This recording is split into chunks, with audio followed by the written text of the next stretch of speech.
साथियों, आइए आज हम सभी सीखते हैं कि पंचायत सहायक पोर्टल के माध्यम से परिवार का विवरण कैसे भरें।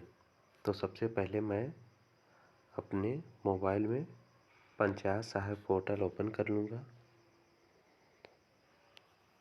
और जैसा कि हम सभी देख सकते हैं कि हमारा पंचायत सहायक पोर्टल ओपन हो गया है। तो मैंने ऑलरेडी अपना आईडी पासवर्ड लॉगिन करके रख लिया है। तो हमारे सामने कुछ एक ऐसा इंटरफेस आएगा। तो यहाँ आप दाएं साइड सबसे नीचे परिवार का विवरण लिखा है, वहाँ पर क्लिक करके अपने परिवार का विवरण भर सकते हैं। और ऊपर सबसे बाएं तरफ 3 डॉट के निशान बने हैं, उस पर भी क्लिक करके नीचे परिवार का जो विवरण लिखा है इस पर भी क्लिक कर परिवार का विवरण हम भर सकते हैं। तो आइए सबसे पहले हम परिवार का विवरण भरने के लिए यहाँ पर नीचे लिखा है परिवार का विवरण जोड़े, इस पर क्लिक करेंगे तो हम सभी अब यहाँ पर जो डाटा दिया है उसको हमें फिल करना होगा। इसके लिए हमें सबसे पहले अपने गांव का नाम भरना होगा। जैसे मैं सुल्तानपुर का हूँ तो मैं अपने गांव का नाम सुल्तानपुर डाल दिया। उसके बाद टोला सड़क चुनना होगा जिसमें हम अपने टोले या जिस भी पूर्वे में रहते हैं। जैसे एक गांव में कई छोटे छोटे पूर्वे या टोले के रूप में बटे होते हैं, तो जिस भी टोले से हम हैं, जिस भी पूर्वे से हम हैं, जैसे उत्तर पट्टी, पूर्व पट्टी या उत्तरी टोला, पूर्वी टोला, पटेल बस्ती, यादव बस्ती, जो जिस भी नाम से हम जिस भी टोले को जानते हैं उसको भर देंगे। जैसे हम उत्तर पट्टी डाल दे रहे हैं,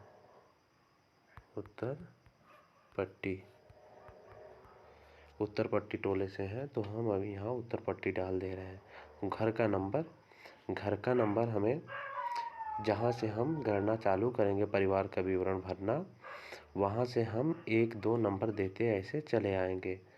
याद रखिएगा जो उनका हर जगह जो उनको सरकारी मकान नंबर मिले हैं उनको हमें नहीं फिल करना है। हमें जो मकान नंबर जहाँ से हम अपना डाटा फीड करना शुरू करेंगे जिस भी परिवार से, वहाँ से हम अपनी तरफ से नंबरिंग करते चले जाएंगे 1 2 3।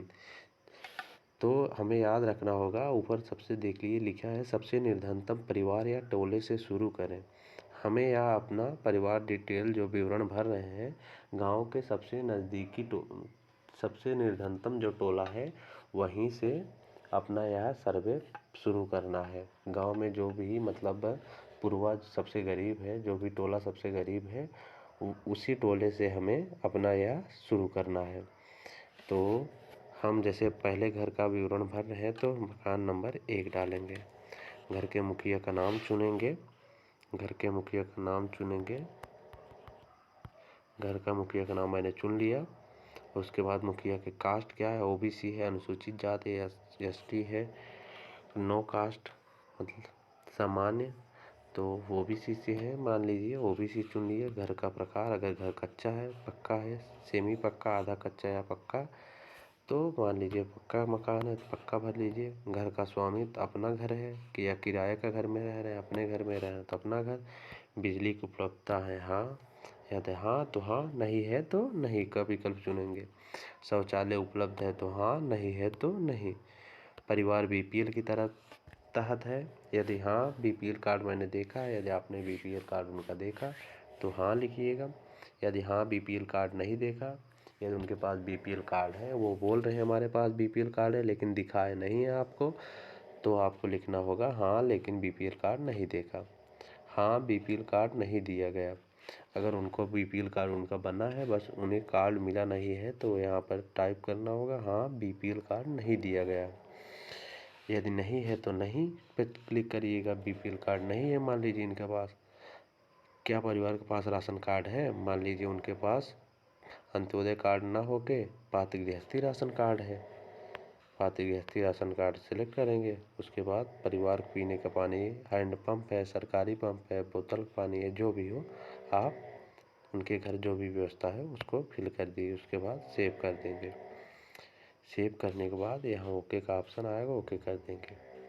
अब यहाँ दे रहा है परिवार के सदस्य। अब परिवार के सदस्य पर क्लिक करके परिवार के सदस्यों को जोड़ें। यहाँ नीचे लिखा गया है परिवार के सदस्यों का विवरण जोड़ें। अब परिवार के सदस्यों का विवरण जोड़ेंगे। अब व्यक्ति का नाम, जैसे जिन मुखिया का नाम मैंने डाला है तो हमें क्रम से उनका नाम भरना, जैसे मुखिया का नाम, मुखिया की पत्नी का नाम, मुखिया के बेटे का नाम, जो सबसे बड़ा है उससे छोटा बेटा, उससे छोटा बेटा या बेटी जो भी हो, ऐसे क्रम से हमें भरना है। याद रखिए, यह मुखिया मतलब हमें परिवार में जितने चूल्हे हैं उतने ही मतलब मुखिया का भरना है। परिवार में जैसे एक परिवार है तो एक परिवार से भरेंगे। अगर परिवार में मतलब 2 चूल्हे हैं, 2 मालिक अलग अलग हैं तो 2 लोगों का अलग अलग विवरण हम बनाएंगे। तो ठीक है, तो हम जो अभी नाम भर रहे हैं, मुखिया का नाम मैंने सिलेक्ट किया। अब मुखिया की पत्नी का सिलेक्ट करेंगे। जैसे मुखिया की पत्नी का जो नाम है, अब मैंने एक नाम सिलेक्ट कर लीजिए, मान लीजिए।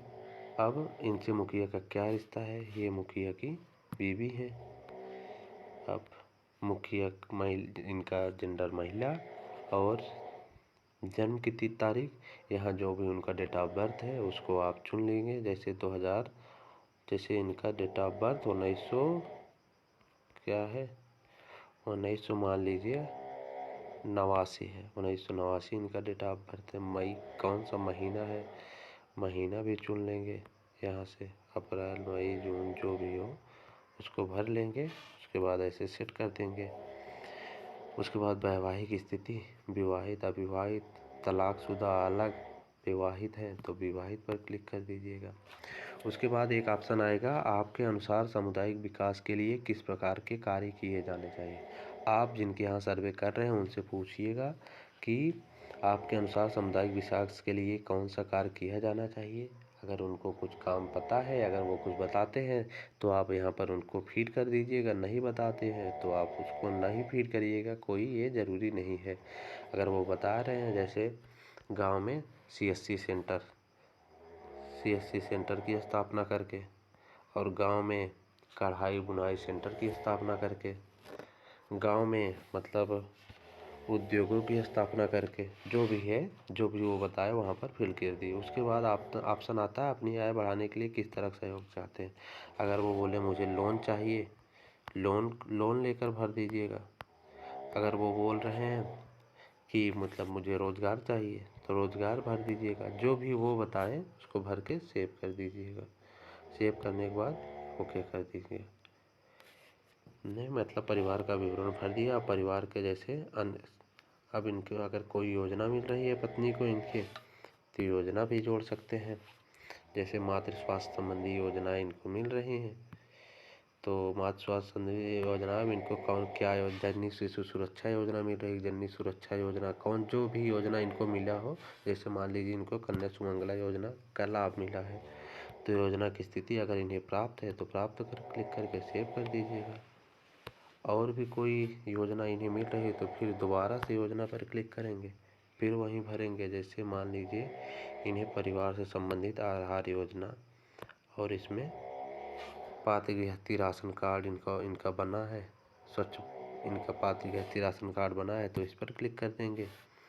और योजना की स्थिति मान लीजिए इनका पात्र गृहस्थी राशन कार्ड नहीं बना है, या तो बना है, अगर इन्हें मिला है तो ठीक है, प्राप्त नहीं है तो नहीं पर क्लिक करेंगे। जब नहीं पर क्लिक करेंगे तो इसके लिए हमें जानकारी देना होगा कि आवेदन नहीं किया है, या जानकारी नहीं है, आवेदन नहीं किया लेकिन प्राप्त नहीं है, आवेदन किया लेकिन प्राप्त नहीं है। तो अगर इन्होंने आवेदन किया, इन्हें अभी कार्ड नहीं मिला है तो इस पर आप क्लिक कर देंगे। उसके बाद सेव कर देंगे। उसके बाद सेव हो गया। परिवार संबंधित योजनाएं हो गए।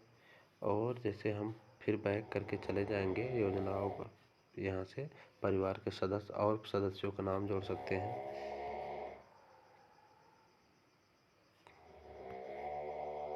परिवार के सदस्य का विवरण जोड़े। अब जैसे उनके बेटे का नाम जोड़ना है, जैसे बेटे का नाम कुछ भी हो गया, रवि हो गया। बेटे का मुखिया से क्या संबंध है, मुखिया के बेटे हैं, ये बेटा है, उसकी डेट ऑफ बर्थ भरेंगे। वैवाहिक स्थिति उसकी क्या है, अविवाहित है, अविवाहित। उसके बाद उससे भी वही प्रश्न पूछेंगे, पूछ करके उसको सेव कर देंगे। सेव करने के बाद ओके कर देंगे। अब फिर पुरुष को, जैसे इनका बेटा जैसे पढ़ रहा होगा तो इसको कौन सी योजना मिल रही है? मान लीजिए इसको शिक्षा एवं प्रशिक्षण से संबंधित योजना मिल रही है। इसमें क्या शिक्षा और प्रशिक्षण मध्याह्न भोजन मिल रहा है, मान लीजिए इसको प्राप्त है तो ठीक है, ओके कर देंगे। मान लीजिए अब बेटे को और कोई योजना मिल रही है, जैसे छात्रवृत्ति संबंधित योजना मिल रही है, तो छात्रवृत्ति अगर मिल रही है प्राप्त है तो ठीक है, ओके कर देंगे। ठीक, अगर और भी जैसे और भी इनके कोई बेटे बेटी हो, उसको भी यहाँ के परिवार के सदस्य में कर ऐड करके यहाँ परिवार के सदस्य जोड़ देंगे। जैसे मान लीजिए इनकी एक बेटी भी है, रानी। उसके बाद उससे क्या संबंध है? बेटी है इनकी, उनका डेट ऑफ बर्थ बेटी का, वैवाहिक स्थिति मान लीजिए अविवाहित है, इसके सेव कर देंगे। इनकी बेटी को अगर कोई योजना मिल रहा हो उसको भी भर देंगे योजना की जानकारी। मान लीजिए ये पढ़ाई कर रहे हैं अभी, तो इनको छात्रवृत्ति संबंधी योजना मिल रहा है ना। छात्रवृत्ति कौन सा? 10वीं उत्तर मतलब इंटर में या हाई स्कूल में जो भी छात्रवृत्ति उनको मिल रही है 10 के बाद से, उसको भर दीजिएगा जिस भी क्लास की योजना अगर इनके छात्रवृत्ति प्राप्त है। ठीक है, सेव कर दीजिए, हो गया जानकारी। ऐसे ही है, मतलब एक परिवार का विवरण हमारे सामने भर के आ गया। अगर खोलेंगे तो हमारे ऐसा कुछ इंटरफेस खुल के आएगा, परिवार का विवरण संपादित करें। अगर हम मतलब इनका विवरण यहाँ से देखना चाहेंगे तो हम सीधा यहाँ से क्रोम पे जाके इनका विवरण देख सकते हैं।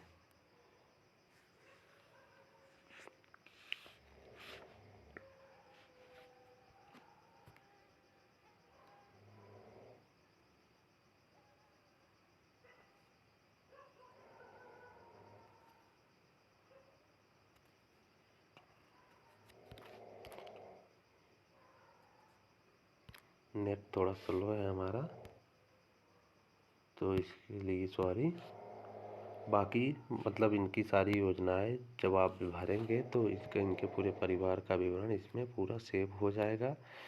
आप इसको पोर्टल के माध्यम से या गूगल क्रोम के माध्यम से इनका पूरा विवरण एक प्रिंट आउट पे भी निकाल सकते हैं।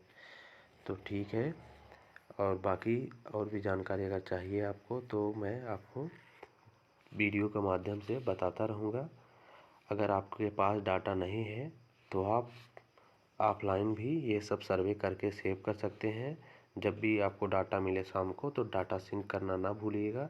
जब आप डाटा सिंक करेंगे तो 15-20 सेकंड का टाइम लगेगा। आपने जितने डाटा ऑफलाइन भरे हैं सारे डाटा सेव हो जाएंगे। तो ऐप पोर्टल पे परिवार के विवरण भरने का एक अच्छा फ़ायदा यह है कि आप इसे ऑफलाइन भी सेव करके शाम को डाटा सिंक कर लेंगे। और मास्टर रिफ्रेश डाटा, आपको इसे प्रत्येक शनिवार को मास्टर रिफ्रेश डाटा करना होगा, मास्टर डेटा रिफ्रेश करना होगा, क्योंकि ऐप में हर हफ्ते या मतलब महीने हमेशा कोई ना कोई अपडेट आता रहता है, जिससे मतलब ऐप हमारा सुचारू रूप से काम करेगा। तो जब हम मास्टर डाटा रिफ्रेश करेंगे तो यह 20 से 25 सेकंड के लिए मतलब ऐसे टाइम लेगा, उसके बाद डाटा रिफ्रेश हो जाएगा। तो धन्यवाद दोस्तों। बाकी आशा करता हूँ कि आप इस जानकारी से संतुष्ट होंगे। अगर आपको कोई समस्या होगी तो आप कमेंट बॉक्स में ज़रूर बताइएगा। धन्यवाद।